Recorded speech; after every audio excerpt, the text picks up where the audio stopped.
One afternoon, a young lady burst into tears and stormed off after shouting, "You're so mean, Nysa! I really hate you." Duke Richard, who had witnessed the scene, looked puzzled. "Why did you upset her again?" he asked.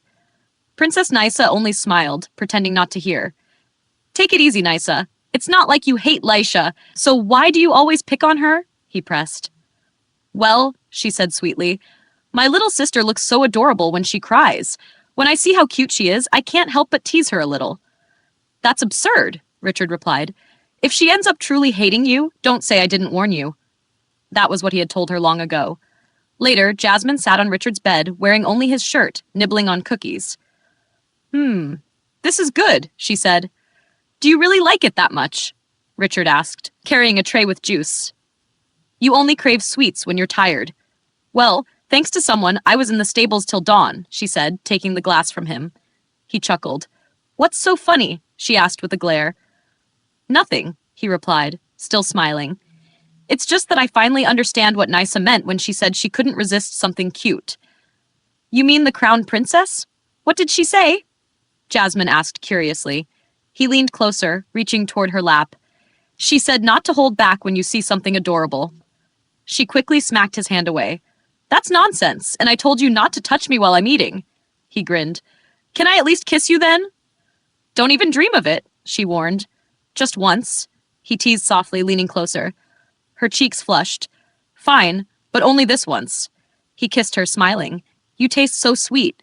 "That's because I just ate something sweet," she replied, embarrassed. A sudden knock interrupted them. "Duke Ion," came a voice from outside. "The crown princess has summoned you." Jasmine froze, quickly covering her mouth as Richard called back. "What is it?" Later, Richard sat before Princess Nysa. "Well, aren't you a sight for sore eyes?" she said playfully. "Are you rebelling against me now?" "It's your fault for calling me so early in the morning," he replied, clearly irritated. "Morning? Look behind you. The sun's already high," she said, amused. Richard sighed, rubbing his temples. "Why did you call me here?" "You rude little—" she began, then stopped herself. "I assume you're annoyed I interrupted your time with her." "If you already know that, why waste my time?" he replied calmly as a maid rolled in a food tray. "Because you're acting ridiculous," Nysa said with a smile. "Now, start talking." Richard stayed quiet for a moment, then finally said, "I must propose to her." Nysa's eyes widened. "What?" "I said I must ask Lady Jasmine Riovanni to marry me," he repeated seriously. "Are you serious?" she asked, setting down her teacup. "Do I look like I'm joking?" She stared at him, thinking how he looked completely captivated. He's really serious about this. Has he lost his senses again? "That's good news, I suppose," she said carefully. "But aren't you rushing this?" "We're going to get married anyway, so what difference does timing make?" he said, sipping his tea. "You're being unreasonable. Even if she likes you, how do you know she'll accept your proposal?" "I heard you two argued recently because of your arrogance," she pointed out. "Did Nysa say that?" he asked. "Yes," she replied. "Well, it's true she might reject me," he admitted, "but I'll convince her. I have to try." Nysa sighed internally. "He's serious. I only wanted to tease him and talk about the ball, not hear that he's ready to propose already." "Richard," she said firmly, "you're moving too fast. You've only been seeing each other for a week," Princess Nysa said seriously. "And I'm warning you as your cousin, not as the crown princess. Are you really sure about your feelings for Lady Jasmine? Or are you just confused in a moment of passion?" "Do I look like that much of a fool to you?" Duke Richard asked calmly. "That's only half the case," she replied, folding her arms. "That's why I'm asking you these questions." "This isn't some fleeting impulse," Richard said firmly, "and I'm not taking it lightly." "How can you be so certain?" Nysa pressed. "You probably don't even realize how detached you are from your own emotions. Are you sure you're in love with her?" "Is that important?" he asked, tense. Nysa blinked in surprise. "Then, what do you think is important here, Duke Ion?" "The fact that I truly want her," he answered quietly. "And how do you know that?" she asked again. "Because the reason I'm angry, restless, and can't sleep is that I can't have her," Richard said, shutting his eyes. Nysa rubbed her forehead. "If I'm not mistaken, that sounds like you're passionately in love with her." "Am I really?" he asked softly. "What kind of question is that?" she sighed. "Don't you even know your own feelings?" Richard said nothing. His thoughts drifted. Love isn't what I feel right now. Love is gentle, kind, and considerate. But what I feel for her, it's possessive. It's greedy. He remembered their kiss, the way her smile both soothed and pained him. This can't be love. It's passion. It's overwhelming, and yet I don't think I can live without her, he thought. I just don't think I can live without her, he said aloud, his voice quiet. Nysa studied him. He's confused, she thought, sipping her tea. But it's his first time feeling this way. Well, if that's how you feel, I only hope you're not rushing, she said gently.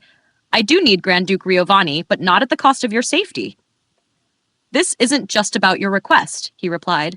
I know, she said with a knowing smile. You've always been stubborn. You'd rather die than do something you hate. It's fortunate that you like her, though. So, will you propose in the capital? Neither of them noticed the faint creak of the door nearby. Someone was listening. I need to get Jasmine's permission first, Richard said. She'd be too shocked if I suddenly proposed. I can't believe you already know how she'll react, Nysa said. Neither can I, Richard replied with a faint smile. Outside the door, Jasmine stood frozen. What? Did he just say? She thought, her heart pounding. Earlier that morning, she had woken up alone in Richard's bed, reaching instinctively for him. Richard? She murmured, rubbing her eyes. She remembered the maid's words. The crown princess had summoned him. Oh, right. They must be talking, she thought, slipping into a robe. Her gaze fell on the flower vase by the table, and a memory flashed back. Is there anything you want?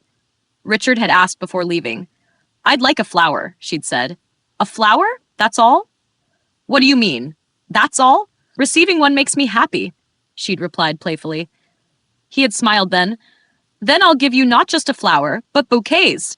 No, a whole garden. She chuckled now at the thought. He really looked like he'd fallen for me then, she mused, blushing as she walked through the hall. Wait, love? What am I saying? Richard loves me. She covered her mouth, laughing softly. No, that's impossible. He's just attracted to me. Still smiling, she approached the room where voices drifted out. Peeking through the slightly open door, she froze as she heard Nysa's voice. I'm just concerned that you're rushing things. Then Richard's calm voice followed. This isn't just because of your request. Jasmine's heart skipped. The crown princess? And Richard? Nysa continued. It's fortunate that you like her. So, will you do it in the capital? I need to get Jasmine's permission first. She'd be too taken aback if I suddenly proposed. Richard replied. Jasmine's hands trembled. Propose? She thought, her mind reeling as she stepped back from the door, struggling to process what she had just heard. As Jasmine hurried away from the room, Princess Nysa's words echoed in her mind. It's fortunate that you like her, though.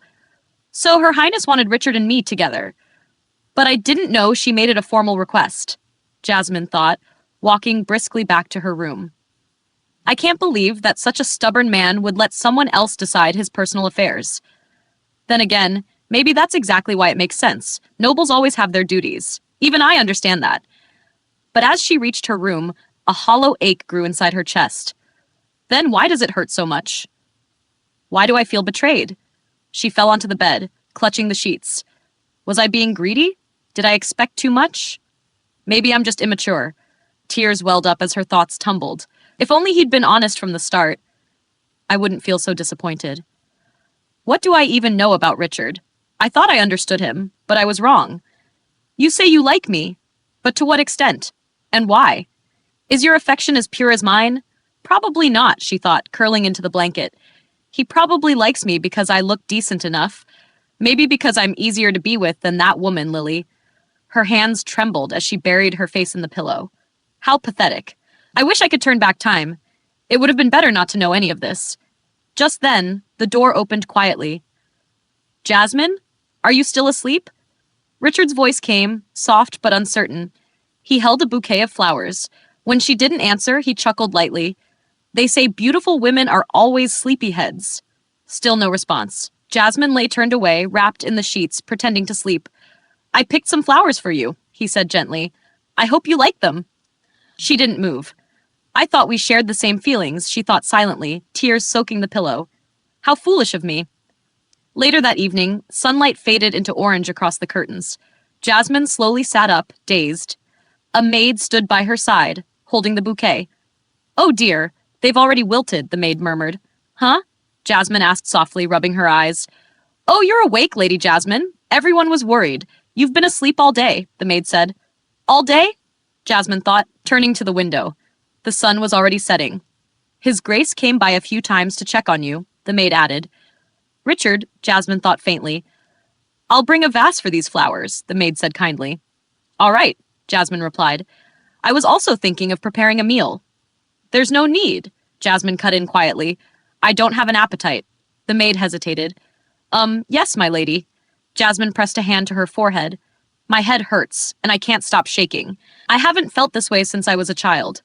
She smiled faintly through the pain. Is there even medicine for heartbreak? Jasmine? Richard's voice suddenly rang out as he burst into the room. Your Grace, you shouldn't enter without knocking, the maid exclaimed nervously. He ignored her and looked straight at Jasmine, his expression alarmed. What's wrong? Why do you look like that? It's nothing. Don't mind me, Jasmine said softly. What do you mean? Nothing? Tell me what's wrong, he insisted, sitting beside her. I just overexerted myself yesterday, she said faintly. I'll be fine after resting. You haven't eaten anything, he said, concerned. You'll get weaker. You should at least have some soup. Richard, she said quietly, I'm sorry, but can you leave? I'd like to be alone. He froze. What? I don't think I heard you right. I said leave, Jasmine repeated, her voice rising slightly. Am I not being clear enough? Richard stared at her for a moment, then sighed softly. All right, I'll send a physician later. Please get checked.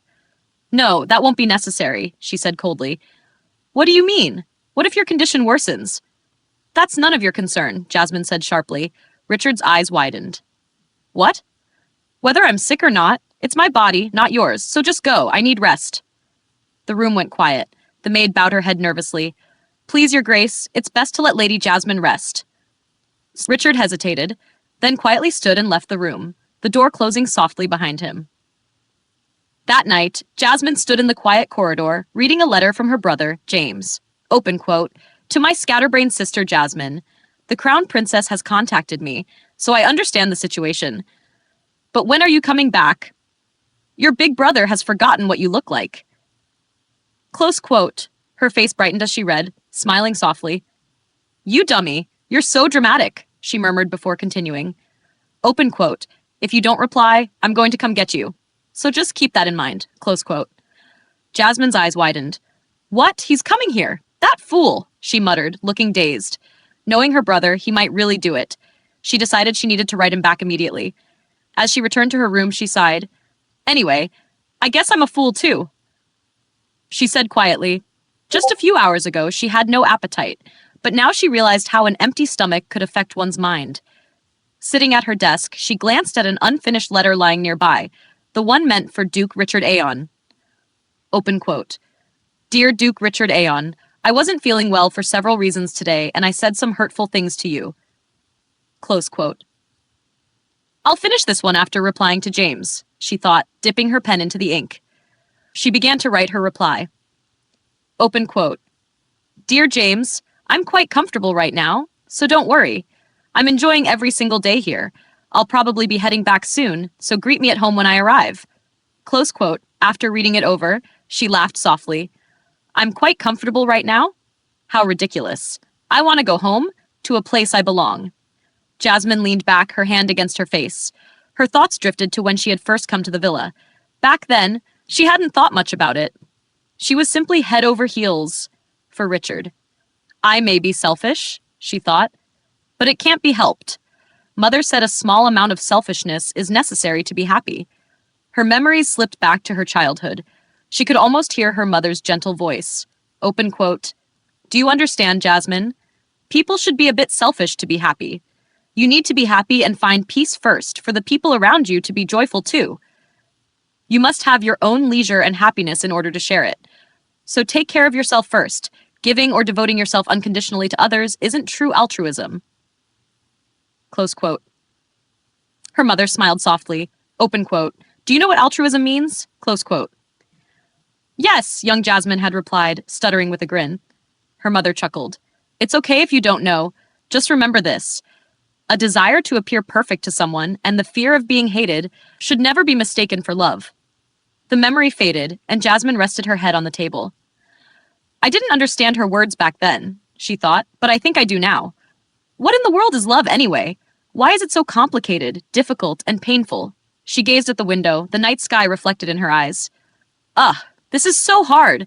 I hate such complex things, she complained softly. But I still have to talk to Richard, don't I? She pulled the unfinished letter closer and began writing again. Open quote. I wasn't feeling well for several reasons today, and I said some hurtful things to you. Please forgive my rudeness. Would you like to take a walk by the lake with me tomorrow at noon? Sweet dreams, Jasmine Riovanni. Close quote. Smiling faintly, she slipped both letters into their envelopes. All done. I'll make sure these are sent in the morning. Feeling lighter, she rose from her seat. Now that I'm full, maybe I'll take a walk in the garden to clear my head, she thought, reaching for the door. I asked the maid for some cake about an hour ago. I wonder if she's still awake. That chocolate cake was delicious, she said to herself with a small smile as she opened the door, unaware that Richard was standing right outside.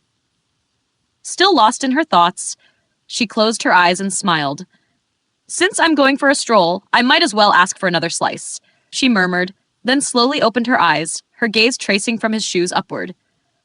Richard, she gasped softly as he called her name. Jasmine, he said gently, making her flinch. Richard, what in the world are you doing here? She asked, surprised. Moments later, they found themselves walking together under the moonlight. How long were you standing there? Jasmine asked quietly. About an hour ago, before that maid went into your room, Richard replied. Oh, I was actually writing a letter to you, asking to see you tomorrow, she said, smiling awkwardly despite her nervousness. How do you feel? He asked. Huh, she blinked, confused. Do you feel better now? He repeated, turning to face her. She looked flushed. I was too emotional earlier, I'm sorry. I just needed to sort out my thoughts alone. But since you're here with me, anyway, I'm fine now, she said shyly, holding her arm. Richard paused. Then, may I kiss you? He asked suddenly. What? Jasmine looked startled. What are you? Before she could finish, Richard leaned forward and kissed her. Jasmine froze, her cheeks burning red. She closed her eyes briefly before pushing him away. Stop! That's enough! I don't want to kiss you. Please stop, Your Grace, she said firmly, her tone trembling. Richard blinked in surprise. Your Grace? He repeated with a faint smile. Yes, Your Grace, Jasmine replied, her voice steady this time. There was a brief silence between them. All right, it seems I've been pestering someone who hasn't been feeling well, Duke Richard said calmly, opening his hand toward her. Huh? Jasmine blinked, uncertain. Let's return, Jasmine, he said, his expression composed. Jasmine hesitated, confused. Why isn't he offended? She wondered. It would be natural for him to be upset after being rejected. All right, the night air is chilly, she said softly, placing her hand in his. They resumed their walk in silence, Jasmine gently holding his arm. What in the world is Richard thinking? She thought as they walked beneath the quiet sky. Her mind drifted back to the conversation she had overheard between him and Princess Nysa. Open quote. I'm just concerned that you're rushing things, the princess had said. I need to get Jasmine's permission first. She'd be too taken aback if I suddenly proposed to her, Richard had replied. Close quote. Her Highness was right, Jasmine thought now. We are moving too quickly. Besides, our relationship started by accident. So why would he propose to me? Is it because he likes me more than he expected after fulfilling the Crown Princess's request? She wondered. Or is he just taking responsibility for being an innocent young lady's first? Is it chivalry? Or could it be because he truly loves me?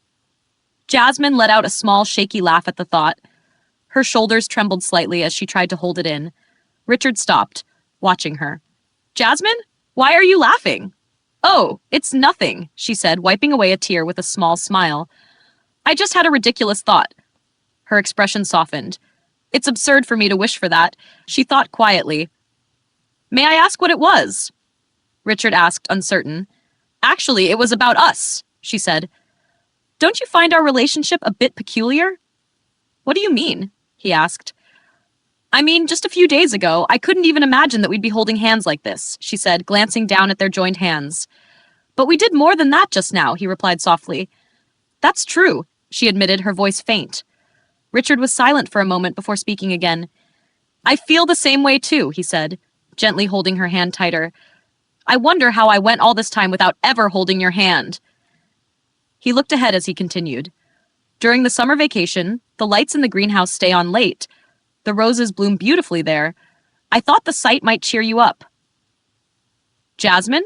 He called suddenly, his tone uneasy as he noticed tears slipping down her cheeks. Why are you crying? What's wrong? She lowered her face, silent. Is it that you hate roses that much? He asked awkwardly. I'm sorry, I just thought. But Jasmine interrupted him before he could finish. Richard froze, recalling her words from the hunting trip. Open quote. Richard Ion, in my bright and glorious life, there is nothing else worth paying attention to, except you. Close quote. Is it because of me, he wondered, watching her lowered face. Then Jasmine's quiet voice broke the silence. Richard, she said softly, what am I to you? Huh? He asked, startled. I'm asking what you consider me as, and what I mean to you. You said you liked me, but how much do you really mean that? She asked again, her voice trembling slightly. I don't know why you're asking that, Richard said, his hand clenching unconsciously. Jasmine, you. He stopped mid-sentence, words failing him. Jasmine lifted her gaze slowly, her expression calm yet distant. Why is she looking at me like that? He thought. That cold stare, as if she's judging me. Why won't the words come out? Was Jasmine's face always this unfamiliar to me? Then, her voice cut through his thoughts again. Open quote. I do need Grand Duke Riovanni, but it's not urgent enough to risk your life. If you end up like His Majesty and my mother, how will I ever face your late father? Close quote. Did I get that right? Jasmine asked, quoting him word for word. Richard froze. How did you hear that conversation between the Crown Princess and me? When I woke up, you weren't next to me, she said quietly. So I went to find you and accidentally overheard it. Damn it, Jasmine! Richard muttered under his breath. That was all a misunderstanding. Let me explain. Which part of the conversation did you hear? He asked quickly, flustered. From the very beginning, she replied calmly. Richard, calm down, she added softly. Let's discuss this with cool heads. As she spoke, she observed his expression, tense, uncertain, and shaken. He's not acting like himself, she thought. That must mean I do mean something to him. So at least he did have some feelings for me. Thank you for watching this episode of our Manhwa recap. We hope you enjoyed diving into the world of this story with us. If you loved the content, don't forget to give this video a thumbs up, subscribe to our channel, and hit that notification bell so you never miss an update. Your support means the world to us and helps us bring you even more amazing Manhwa recaps. See you in the next episode.